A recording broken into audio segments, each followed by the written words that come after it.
What was your first reaction when you read about the Oscars slap? I was annoyed. I was really annoyed. Loads of...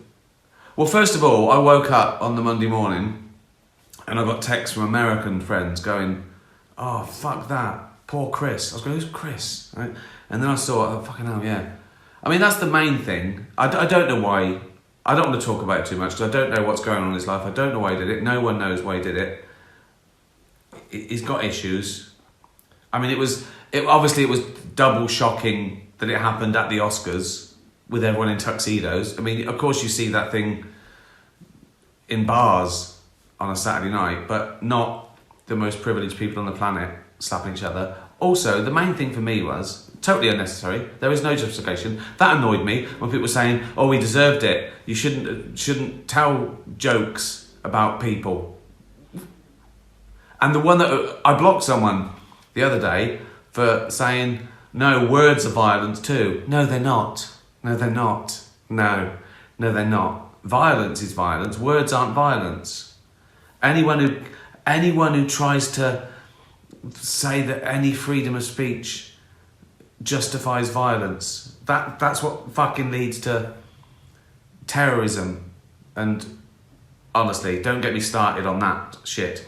But the main thing about it was, whatever his justification, whether you think he deserved it, whether you think words of violence, any of that is, Chris Rock weighs about 140 pounds.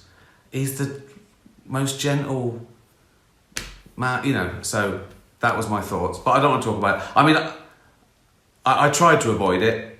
I couldn't. I tweeted once, I'm your typical liberal, lefty, snowflake, champagne socialist, anti-racist, anti-sexist, anti-homophobic sort of guy. But if I tweet about freedom of speech, I'm suddenly alt-right.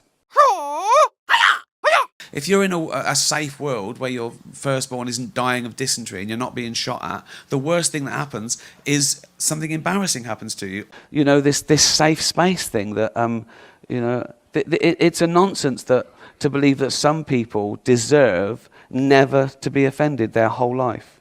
You know, it's great. And even in universities, there's people that I mean, we're better to hear different ideas and argue. The great thing about freedom of speech, if an arsehole is being an arsehole, you've got the right to call him an arsehole. It's great. And it goes on. It's a good system.